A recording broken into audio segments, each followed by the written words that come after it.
Está no ar o Jornal da Noite da MBC-TV, edição de domingo 7 de dezembro.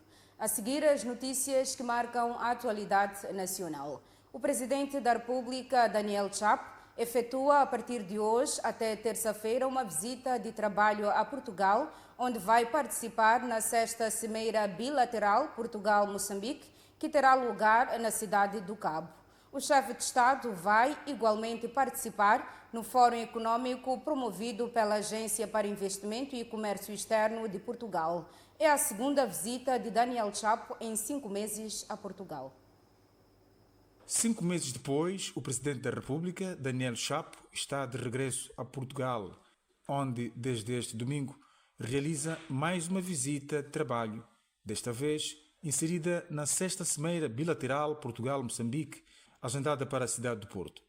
De acordo com uma nota da Presidência da República, a Cimeira Bilateral do Porto tem como objetivos aprofundar a cooperação política e económica, promover investimento e parcerias empresariais, bem como discutir áreas estratégicas como finanças, administração pública, digitalização e energias renováveis. O encontro, de acordo com o documento que fazemos referência, será igualmente marcado pela assinatura de instrumentos jurídicos de cooperação em diversos domínios, entre os quais a educação, saúde, agricultura e o setor de energia. Daniel Chapo tem também previsto o encontro com o primeiro-ministro português Luís Montenegro, durante o qual irão trocar impressões sobre a situação política, económica e social dos dois países, além de abordar assuntos de interesse comum no quadro das relações bilaterais. Em Portugal, e também inserido na visita de Estado de Daniel Chapo, o Presidente da República vai participar na sessão inaugural do Fórum Econômico, evento promovido em paralelo à Cimeira pela Agência para o Investimento e Comércio Externo de Portugal. No Fórum, os setores empresariais de Moçambique e Portugal vão reforçar as oportunidades de negócio e de cooperação, refere em nota, na sua página na internet, a Agência para o Investimento e Comércio Externo de Portugal. A 3 de julho passado, lembre-se, o Presidente da República esteve no Palácio de São Bento, em Lisboa, Portugal, onde foi recebido pelo Primeiro-Ministro Luís Montenegro. O encontro esteve inserido no quadro do fortalecimento das relações históricas e de cooperação entre Moçambique e Portugal. Após a reunião entre as duas delegações, os dois chefes de governo sublinharam o caráter fraterno e estratégico da parceria bilateral, tendo o primeiro-ministro português reiterado a plena disponibilidade do seu país para continuar a cooperar com Moçambique em todas as áreas que já vêm sendo objeto de colaboração, nomeadamente educação, saúde, justiça, segurança e desenvolvimento. Os investidores estrangeiros não reagem com discursos patrióticos. Reagem a regras claras e instituições sólidas, afirma Elísio Macamo, em reação à decisão de saída do Reino Unido e Holanda do projeto da Total Energies de exploração de gás, o Moçambique LNG, que pelo fato perdeu qualquer coisa como 2,2 mil milhões de dólares americanos. Macamo sugere que o país troque retórica por ações claras com vista a atrair mais investidores internacionais. A decisão unilateral de retirada da Holanda e do Reino Unido do projeto de exploração de gás do Moçambique LNG, liderado pela Total Energies em Cabo Delgado, tem sido objeto de críticas de vários quadrantes. São pouco mais de 2,2 milhões de dólares perdidos pelo projeto liderado pela multinacional francesa.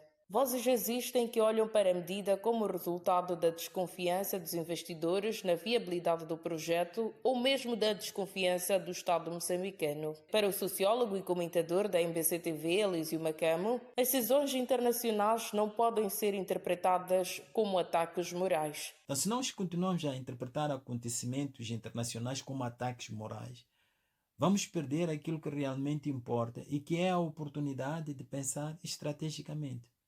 A pergunta relevante nunca foi por que fizeram isto conosco, mas sim o que é que Moçambique pode fazer para aumentar a sua margem de manobra num mundo em que as decisões dos outros influenciam as nossas oportunidades. Antes da decisão dos governantes dos Países Baixos e do Reino Unido, a UK Export Finance havia-se comprometido em 2020 em financiar o projeto em 1,15 milhões de dólares. Investidores e governos estrangeiros não reagem a discursos patrióticos.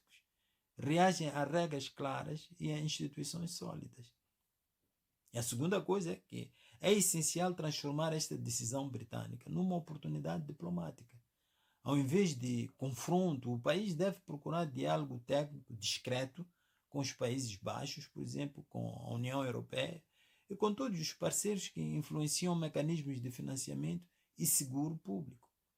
E o tom tem que ser pragmático, mostrar dados sobre melhorias de segurança, apresentar planos concretos de mitigação de risco e alinhar o discurso energético com a transição global em curso. O sociólogo sugeriu que o país começasse a agir estrategicamente, trocando retórica por ações claras com vista a reposicionar-se a nível internacional. Então, a resposta exige menos indignação e mais lucidez. Exige que o país troque retórica por capacidade. Exige também que a gente reconheça que soberania não é proclamar, é agir. E agir aqui significa 3 coisas fundamentais. Primeiro, que Moçambique precisa de se reposicionar internacionalmente como parceiro previsível e tecnicamente competente. Isso implica fortalecer o quadro regulatório da indústria extrativa, dar sinais de governação estável, mostrar transparência nos contratos e reduzir a percepção do risco político. A Total Energies desvalorizou a saída das agências de exportação do Reino Unido e da Holanda do projeto por si liderado na bacia do Rovuma, tendo assegurado que os parceiros do projeto Mozambique LNG concordam unanimemente em disponibilizar capital adicional para substituir capitais perdidos. O presidente da Sociedade Internacional de Cirurgiões de Fístula Obstétrica, Igor Vaz, diz que após a proclamação da independência, Moçambique registrou muitas mortes causadas por doenças endêmicas como sarampo e malária. O conceituado médico cirurgião diz ainda que o país está longe de atingir os objetivos de um sistema nacional de saúde para todos e de qualidade, devido ao fraco investimento e o reduzido orçamento do Estado destinado ao setor, que é de menos de 10%. No programa que celebra o cinquentenário de Moçambique, que foi ao ar na noite de sábado na MBC-TV, o convidado foi Igor Vaz. Trata-se de um nome de referência na cirurgia e urologia moçambicana que deixou um testemunho forte sobre vários assuntos inerentes ao Sistema Nacional da Saúde. De peito aberto e sem evasivas, Igor Vaz lamentou o facto do país ainda não dispor de equipamento de qualidade para atender à demanda nos principais hospitais e ter um orçamento abaixo de 10%, sem esquecer a desvalorização do pessoal da saúde no seu todo. Estamos muito longe de atingir os objetivos que nós gostaríamos de ter para este país. Nós gostaríamos de ter saúde para todos e não conseguimos dar. Hoje, o Orçamento Geral do Estado dá uma ínfima parte, insuficiente, não é? De 5% ou 6% à saúde. Isto é uma catástrofe. Não há comida nos hospitais, há dificuldades no combustível, nos medicamentos, nos reagentes, nos equipamentos. Os equipamentos dentro dos hospitais têm um turnover muito grande. Então, devem ser mudados e substituídos com uma certa frequência. Então, nós não conseguimos fazer isto. O médico cirurgião sublinhou que, após a independência, o país registrou uma elevada taxa de mortalidade devido a complicações de sarampo, uma doença já erradicada. Dizer que nós éramos meia dúzia de médicos na altura. O Ministério não tinha 10% do pessoal que tem agora. O Programa Nacional de Vacinações foi criado nessa altura. Morria-se aqui neste país imenso de sarampo, varicela, malária, tuberculose. Todas essas doenças eram endémicas e morria muita gente. Eu lembro-me de estar a trabalhar no Hospital Central E a maior taxa de mortalidade na altura do sarampo eram as complicações do sarampo. Hoje o Ministério da Saúde conseguiu quase que eliminar algumas doenças, como a varíola, a varicela não é tanto, mas o sarampo diminuiu bastante. Então, a malária diminuiu bastante graças às políticas criadas pelo Ministério da Saúde. Em 2024, o orçamento para a saúde, no âmbito do PESOE, foi de cerca de 63 mil milhões de meticais. No ano prestes a findar, o setor recebeu cerca de 51,7 mil milhões de meticais, uma redução significativa de 16% em relação a 2024. Para 2026, o orçamento do Estado para a saúde, na proposta do PESOE, prevê uma redução significativa com cortes de cerca de 5,3% face a 2025, caindo para aproximadamente 48,9 mil milhões de meticais. Vaz defendeu o maior investimento na saúde e educação. Mesmo com boa gestão, este país não vai para a frente se não houver aumento de fundos para a área da saúde e aumento de fundos para a área da educação. O sector da educação e da saúde são fundamentais para este país ir para a frente. Se não houver investimentos na saúde, boas escolas, bons professores, esses professores que estão a dar aulas e que vão lá só assinar o ponto e depois vão dar aulas na escola privada, não estão a ensinar a ninguém. Mas eles, no fim do ano, não podem ter uma taxa de reprovações, senão o diretor faz barulho com ele. E o ministro também vai fazer barulho porque aquela escola tem muitas reprovações. Então passam a todos. Não há reprovações. Integrante da primeira gesta de médicos moçambicanos do pós-independência, Igor Vaz é o atual presidente da Sociedade Internacional de Cirurgiões de Fístula Obstétrica. É reconhecido mundialmente pelo seu trabalho, especialmente no tratamento de fístula obstétrica através da organização Focus, que já devolveu a dignidade a milhares de mulheres assoladas por este problema no país e no continente africano. A decisão final de dissolução e liquidação da Distribuidora Nacional de Açúcar já está em cumprimento. A Autoridade Reguladora de Concorrência e as 4 açucareiras visadas entraram em acordo para que a dissolução e a liquidação da DNA ocorra sem prejuízo da distribuição do açúcar no mercado nacional. A revelação foi feita com exclusividade para a MBC-TV pelo administrador executivo da ARC, Ângelo Mavia. A ARC tomou uma decisão, digamos que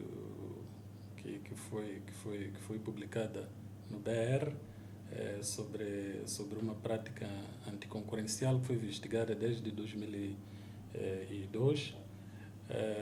A decisão é pública, não está no BR. A ARC determinou, portanto,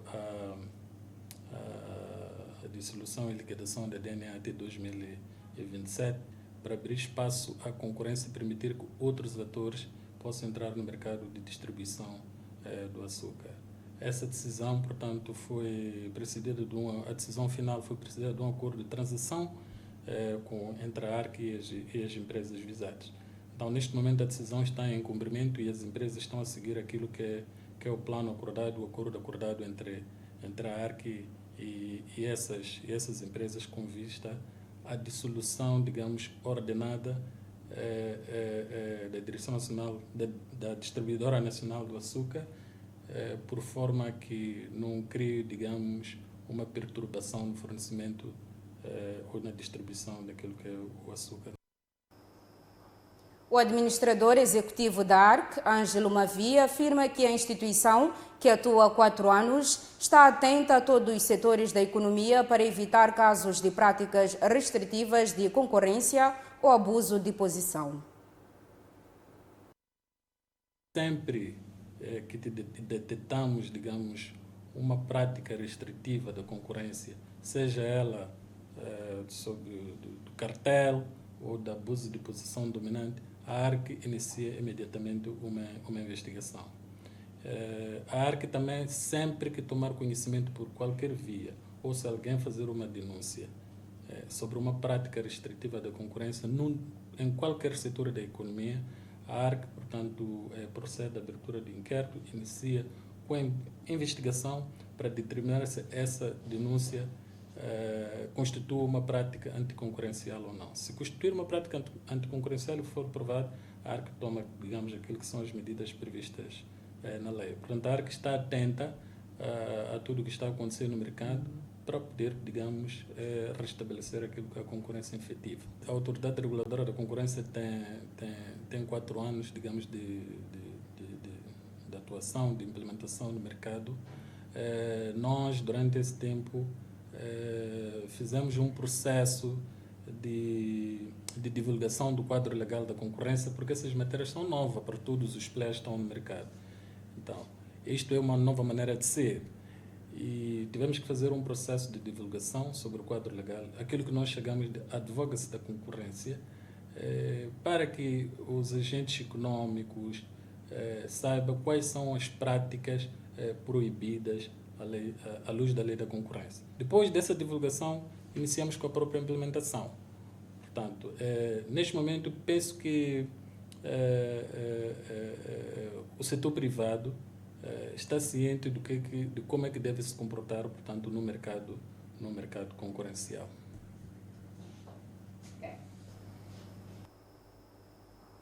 E por falar em concorrência, a Autoridade Reguladora da Concorrência vai anunciar amanhã, em Maputo, os vencedores do primeiro prémio ARC de Promoção e Defesa da Concorrência.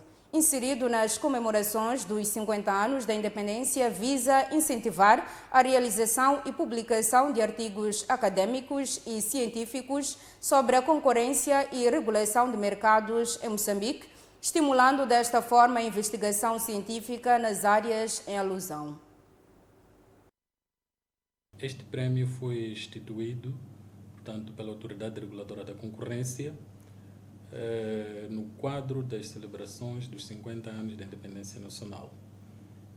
Este prémio tem como objetivo incentivar os estudantes finalistas a desenvolver artigos científicos relacionados, portanto, com a concorrência e regulação nos mercados em Moçambique. Portanto, este prémio é destinado aos estudantes finalistas, licenciados em Economia, Direito, Contabilidade e Auditoria e outros cursos conexos. O vencedor deste prémio, da primeira edição, vai receber uma quantia de 100 mil meticais, vai receber também um diploma de mérito e um troféu personalizado. O segundo e o terceiro estudante que tiver a maior pontuação terão igualmente 75 e 50 mil meticais, respectivamente. Terão também um diploma de mérito.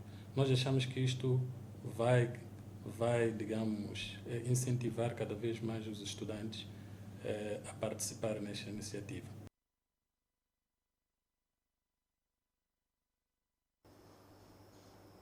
Está feita a primeira parte do Jornal da Noite. Seguimos agora para uma breve pausa. Voltaremos em instantes com mais notícias. Até já.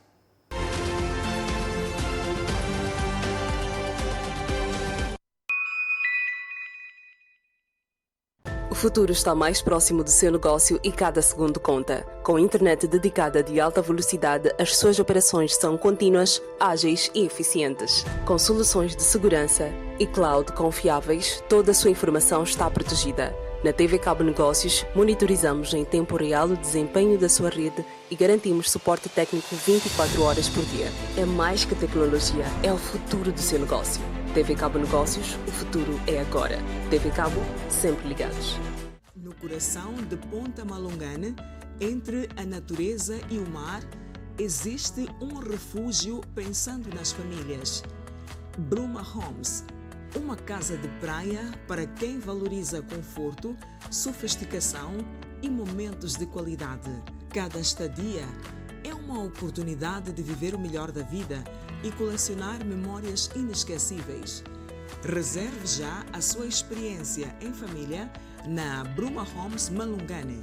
WhatsApp 86 95 18 890, e-mail brumahomesmalungane@gmail.com, Instagram @brumahomes_malungane. A boa energia da quadra festiva começa com segurança. Na hora de decorar a sua casa para o Natal, opte por produtos com lâmpadas LED e não sobrecarregue as tomadas. Em caso de instalação em ambiente externo, utilize iluminação à prova d'água e não use estruturas metálicas próximas da rede elétrica. Subir em postes ou em árvores para instalar os enfeites, nem pensar. Volte a uma quadra festiva de energia vibrante. EDM, iluminando a transformação de Moçambique. Adquira o seu kit TMT por apenas 1.500 meticais e ganhe um mês grátis do pacote clássico com mais de 60 canais para toda a família. Desfrute de uma gama infinita de conteúdos como Moçambola, La Liga, Bundesliga, Liga Saudita, Taça de Portugal, Copa del Rei, novelas apaixonantes, filmes, notícias do mundo, desenhos animados e muito mais. Na TMT, a ação não para.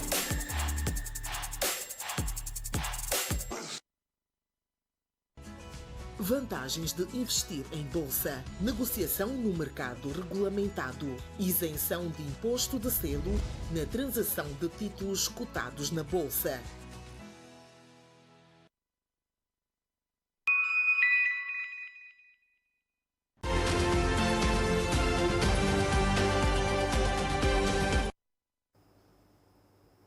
De volta ao Jornal da Noite, continuamos com as notícias. Há poucas pessoas que leem, mas muita gente a escrever em Moçambique.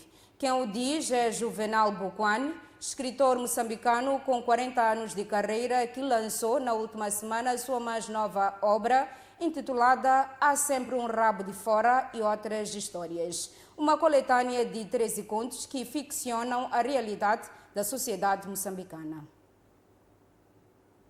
Há cada vez mais moçambicanos a abraçarem o mundo da literatura, produzindo obras nos mais variados estilos de escrita.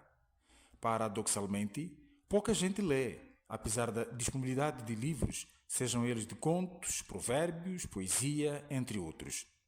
Juvenal Bukwani, um dos autores mais importantes do país, olha para a situação com preocupação. Está mal.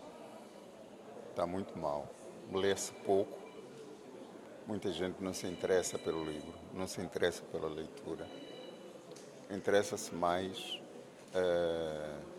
por aquelas notícias, algumas forjadas nos WhatsApps, Facebook, etc, etc. As pessoas são mais inclinadas para isso porque são coisas mediáticas e são coisas que é daqui para aqui. E então eles giram à volta disso. Quando a leitura, você tem de ir comprar o livro, ou vai a uma biblioteca, sentar, folhear e tal. Parece que dá maçada a essas pessoas. É por isso que penso eu que há poucas pessoas que leem, mas há muita gente a escrever. Há muita gente a escrever. Quem sabe algum dia essas pessoas que não gostam de ler hão de acabar aderindo ao livro. E, falando em livros e de quem os escreve, Juvenal Bukwani faz parte deste último grupo. Já vai no seu 24º livro, sempre dedicando-se à poesia e prosa em 40 anos de carreira. Na quinta-feira, lançou o seu último trabalho literário intitulado Há Sempre um Rabo de Fora e Outras Histórias, uma coletânea de 13 contos que ficcionam a realidade. O que se passa neste livro é que eu utilizo duas estratégias. A primeira estratégia, eu uso uma linguagem do português correto, português limpo, gramatical. Mas a outra parte do livro, eu uso um português misturado com as nossas línguas e tal, de pessoas que não conhecem bem a língua portuguesa, mas querem falar em português. O académico Lourenço do Rosário foi quem fez a apresentação da obra, tendo falado do valor da mesma e do seu autor. Este livro é muito interessante porque, em princípio, aparentemente não traz nada de novo. E o valor do livro é exatamente esse, porque ele pega em coisas normais do dia a dia e transforma em histórias que nós todos nos reconhecemos que existem essas histórias, mas ele faz com que a gente perceba que, afinal, nem tudo está bem. Alguma coisa que está em rabo de fora. É exatamente isso. Ele é um dos mais conceituados escritores da época moderna. Faz parte de uma geração muito importante na história da literatura moçambicana, que é a geração da charrua. Então, esta geração vem trazer um novo paradigma literário para romper com um paradigma que vinha do início da independência, que era uma literatura mais virada para o homem novo, para a revolução, etc. E o Juvenal sobrevive até hoje, ao lado dos seus companheiros da época, nomeadamente o Ngulani, o Pedro Chissano, o Armando Artur.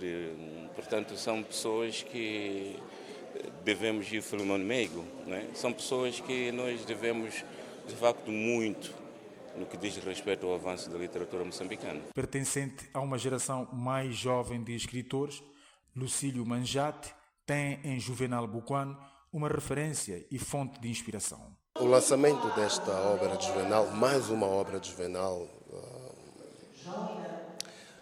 é para nós escritores e para a Associação de Escritores Moçambicanos um motivo de grande alegria, porque este ano, 2025, Juvenal Buquano celebra 40 anos de publicação. O seu primeiro livro, de 1985, A Raiz e o Canto, foi inclusivamente este ano reeditado. E agora ele traz-nos mais uma obra, Há Sempre um Rabo de Fora. Quer dizer, Juvenal prova-nos que é um escritor atento, que continua a escrever. E para nós, da classe de escritores, isso é motivo de grande orgulho, não é? Estamos a falar de um autor que já está, digamos assim, diga-se, na casa dos 70 anos, não é? E este exemplo de continuidade, de maturidade, é um exemplo a seguir. Portanto, este é um momento de festa. Membro da geração charrua, que fez a ruptura entre a literatura do antes e pós-independência de Moçambique, Juvenal Buquano nasceu em 1951 em Xai-Xai. É doutor honoris causa em literatura e filosofia pela Cypress International Institute University do Texas, licenciado em Direito pela Faculdade de Direito da Universidade Eduardo Mondlane e tem uma licenciatura em Linguística pela Faculdade de Letras e Ciências Sociais da mesma instituição de ensino superior. É membro efetivo da Associação dos Escritores Moçambicanos. Moçambique tem um fundo de 3 milhões de meticais para premiar aspirantes e cultores da escrita nos gêneros de poesia, prosa e ensaios. Pretende-se, de acordo com o chefe de Estado, profissionalizar a escrita, estimular a criação criativa e intelectual e promover novas vozes na escrita através de um concurso nacional de literatura lançado ontem em Maputo. Moçambique poderá ter uma nova legião de escritores com o lançamento no sábado pelo Presidente da República, Daniel Chapo, de um concurso literário nacional denominado 50 anos de independência. Com um fundo de 3 milhões de meticais, a iniciativa é do governo, em parceria com a Associação Moçambicana de Escritores, e tem como objetivo estimular, profissionalizar a escrita criativa e intelectual, assim como promover novas vozes do ramo. É por isso que, ao celebrarmos 50 anos da independência, colocamos a arte no centro das celebrações, porque um povo que preserva a sua cultura é um povo que garante o futuro da sua soberania. Por isso, queria me dirigir aos jovens. Caro jovem, dirigimos-nos a vós com especial atenção. Este concurso que vamos lançar, que anunciamos hoje, é para vocês e vocês, os jovens, principalmente. Digo isto porque o futuro da arte moçambicana está nas mãos da nova geração, aquela que nasceu depois da independência. Mas carrega consigo o dever nobre de reinterpretar a história, dar-lhe novos contornos e protegê-la, sobretudo, projetá-la em novos horizontes para o futuro de Moçambique. O prémio, que terá uma periodicidade anual, engloba 3 géneros literários, nomeadamente a poesia, prosa e ensaio, cabendo o valor de 1 milhão de meticais para o vencedor de cada um dos 3. Daniel Chapo assumiu que em Moçambique, e secundando Juvenal Buquan, há muita gente a escrever, sendo importante valorizar quem o faz. Nas últimas 2 semanas já perdi conta em quantas sessões de lançamento de obras literárias participei. Está-se a escrever muito, não é? Como disse muito bem, há muitas editoras jovens ao nível do país que estão a fazer um trabalho extraordinário. E no fim, eu sempre tenho dito às pessoas, comprem os livros, porque nós, quando compramos o livro, estamos a apoiar uma indústria criativa enorme que está por detrás de um livro, de uma obra de arte e da criatividade que os nossos artistas têm. Por isso dizia que gera emprego, cria indústrias, movimenta a economia criativa, fortalece a coesão social e contribui para a construção de um futuro mais inclusivo. Felimone Meigos, secretário-geral da Associação dos Escritores Moçambicanos, mais do que enaltecer a parceria entre a organização que dirige e o governo, destacou a relevância da ida de Daniel Chapo à Casa dos Escritores. É para nós, escritores, uma grande honra recebê-lo na Associação de Escritores Moçambicanos. Devo confessar que são escassos os momentos em que um presidente da República, em exercício, visitou a AEM. A última, como disse, foi no consulado do presidente Chissano, por ocasião da outorga da Ordem Samuel Machel ao poeta José Craveirinha. O próprio dos vaticínios infalíveis. Claro, razões compreensíveis para tal facto existirão. Mas também é um facto que são os escritores que têm feito visitas aos presidentes da República. O governo de Moçambique, de acordo com o presidente da República, vai em breve reforçar as políticas de incentivo à produção literária, criando espaços de exibição das artes como casas de cultura nos distritos, construção e apetrechamento de bibliotecas e centros culturais, incluindo mecanismos de preservação da memória e património histórico e parcerias que aproximem o setor público dos criadores culturais. E com a matéria do lançamento do Concurso Nacional de Literatura, damos por encerrada a presente edição do Jornal da Noite. Continue ligado à MBC TV e acompanhe a seguir o programa A Semana com Salomão Moiana. Boa noite.